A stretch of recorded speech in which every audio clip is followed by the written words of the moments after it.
సింధూరారుణ విగ్రహాం త్రినయనాం మాణిక్యమౌళిస్ఫురత్తారానాయకశైఖరాం స్మితముఖీం ఆపీనవక్షోరుహాం పాణిభ్యాం అళిపూర్ణరత్నచషకం రక్తోత్పలం బిభ్రతీం సౌమ్యాం రత్నఘటస్థరక్తచరణాం ధ్యాయేత్ పరామంబికాం. జయతు జయతు దేవో దేవకీనందనోయం జయతు జయతు కృష్ణో వృష్ణివంశప్రదీపః జయతు జయతు మేఘశ్యామలకోమలాంగో జయతు జయతు పృథ్వీభారనాశో ముకుందః. హరి ఓం. పరమేశ్వర స్వరూపైన సభకి నమస్కారం.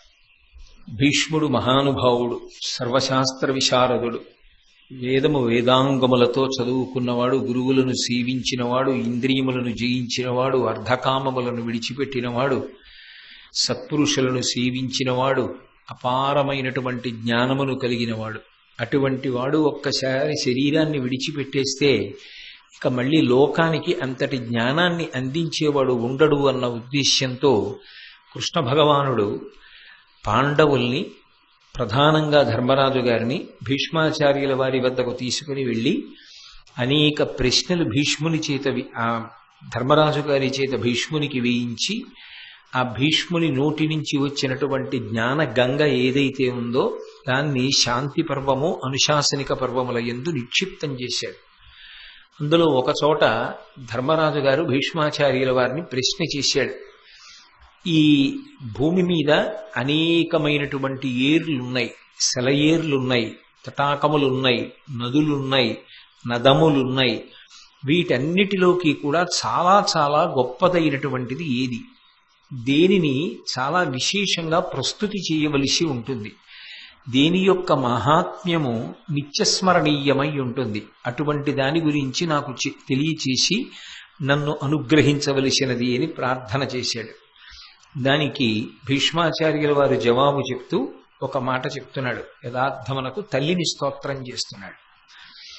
త్రిపథగా సేవనమున సిద్ధించునట్టి గతి జనములకు నియత కల్పితములయ్యు అధ్వరంబును బ్రహ్మచర్యంబు తపము సంపరిత్యాగమును చెయ్యజాలవనగా.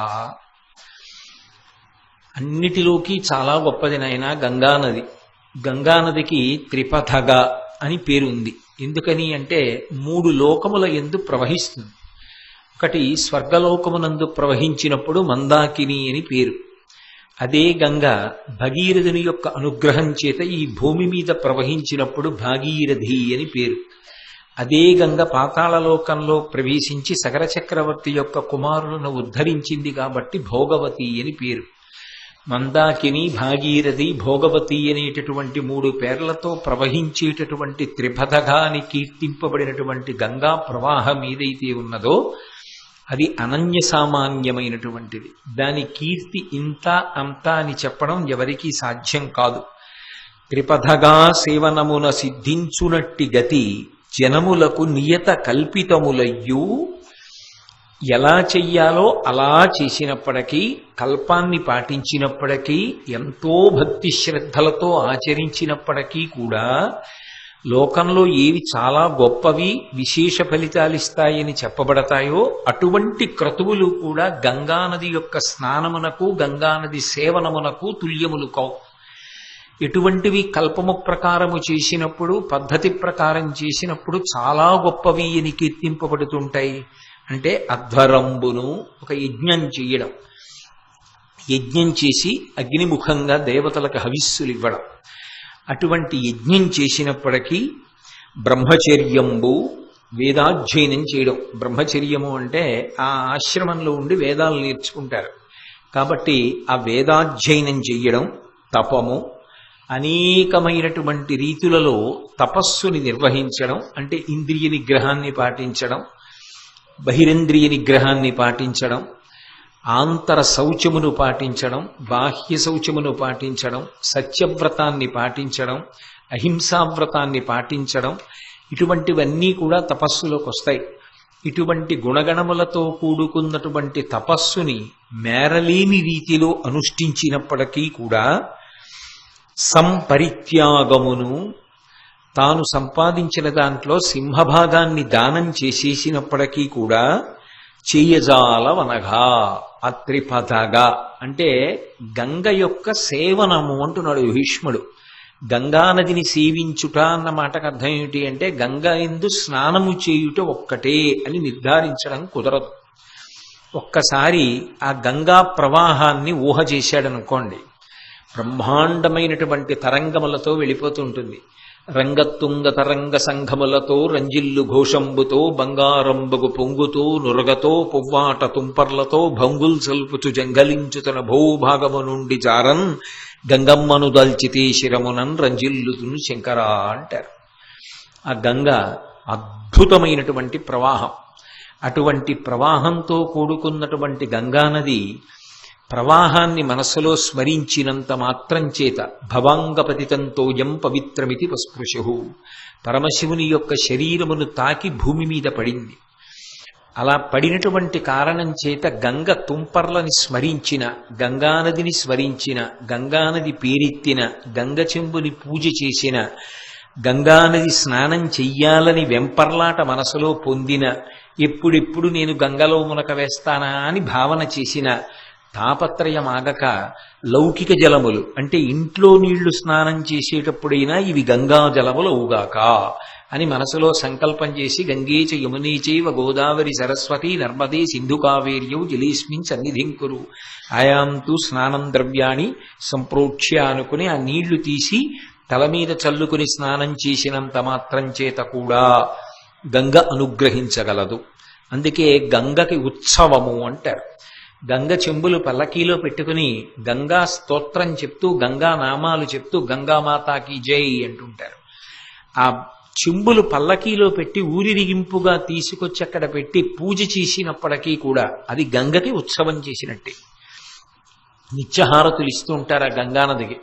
ఆ హారతుల వైభవాన్ని జ్ఞాపకం తెచ్చుకున్న మనసు ఎంతో సంతోషంగా ఉంటుంది. అందున మనందరం కాశీయాత్ర చేసినప్పుడు పొందినటువంటి ఆనందం వర్ణనాతీతం. ఎందుచేత అంటే ఎక్కడో గంగానది మధ్యలో ఉన్నటువంటి సైకతాన్నంతటినీ కూడా మనం తీసుకుని అంటే వాళ్ళ అనుమతి తీసుకుని అక్కడ ఒక పెద్ద వేదిక నిర్మాణం చేసి గంగానది ఒడ్డున ఆ ఘాట్లలో ఉండేటటువంటి పడవలన్నిటినీ కూడా అప్పుడు మనం వెళ్ళిన యాత్రికులే అద్దెకి తీసేసుకుని అందరం భజనలు చేస్తూ పెద్ద పాటలు పాడుతూ సంతోషంగా ఆ మధ్యలో ఉన్నటువంటి ఇసుక తిన్నె మీదకి చేరుకుని అక్కడ ఉన్న వేదిక మీద కూర్చుని నేను గంగావతరణం చెప్పుకునే అదృష్టాన్ని పొందితే ఆ గంగావతరణం చెప్తుండగా చుట్టూ గంగా ప్రవాహాన్ని చూస్తూ ఆనందించి చీకటి పడుతూ ఉండగా అందరం అరటి దొప్పలు ప్రమిదలు చేసి అందులో దీపాలు వెలిగించి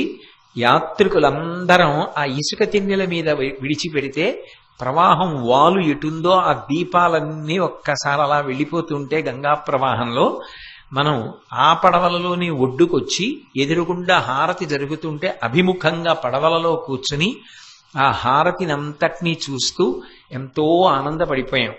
ఎందుకు మీకు జ్ఞాపకం చేస్తున్నాను అంటే ఒకసారి గంగా స్మరణము కూడా గంగా సేవనమే కనుక మనం చేసిన యాత్రని సింహావలోకనంగా ఒక్కసారి ఆ గంగా వైభవాన్ని జ్ఞాపకం తెచ్చుకోవడం. ఒకరోజు మధ్యాహ్నం మనం అందరం మణికర్ణికా ఘాట్కి వెళ్ళి మణికర్ణికా స్తోత్రం చెప్పి అందరం కలిసి ఇంచుమించు 600 మంది ఆ రోజుల్లో అంతమందిని కలిసి గంగా స్నానాలు చేసి బయటికి వచ్చి చెప్పులు, గొడుగులు, నూతన వస్త్రాలు దానాలు చేస్తే అది ఆయన తృప్తి, ఆయన గొప్పగా మన గొప్ప కాదు. ఆ కాశీ ఒడ్డున ఉన్న బ్రాహ్మణులు వచ్చన్నారు, మా దరిద్రం తీరిపోయిందండి అన్నారు. అంత గొప్ప దానాలు జరిగాయి ఆ రోజుల్లో. అంత గొప్పగా కాశీయాత్ర చేసి పరమ సంతోషంగా మనందరం తిరిగి వచ్చి ఇక్కడే గంగ పూజలు చేసి కాశీ సంతర్పణ చేసుకున్నాం. ఆ గంగా వైభవం అంత గొప్పది. ఈ మధ్య హరిద్వారం వెళ్ళినప్పుడు ఆ కాళికా నది, ఆ కాళికాదేవి యొక్క దేవాలయం ఎక్కడుందో అక్కడ బ్రహ్మాండమైనటువంటి ప్రవాహంలో అందరం స్నానం చేసి ఆ ఒడ్డున కూర్చుని గంగని పూజ చేస్తుంటే ఎక్కడి నుంచో మానసాదేవి పాము రూపంలో ఉంటుంది కదూ, నది మధ్యలో లేచి మనం స్నానం చేస్తున్న దగ్గరికి ఆ పాము వస్తే దాన్ని వెంకటేశ్వర భక్తి ఛానల్ వాళ్ళు రికార్డ్ చేసి చూపించారు కూడా. ఆ పసుపు కుంకాలు మనం వేసిన వాటిల్లో పొర్లి మళ్ళీ వెళ్ళిపోయింది ఆ పాము.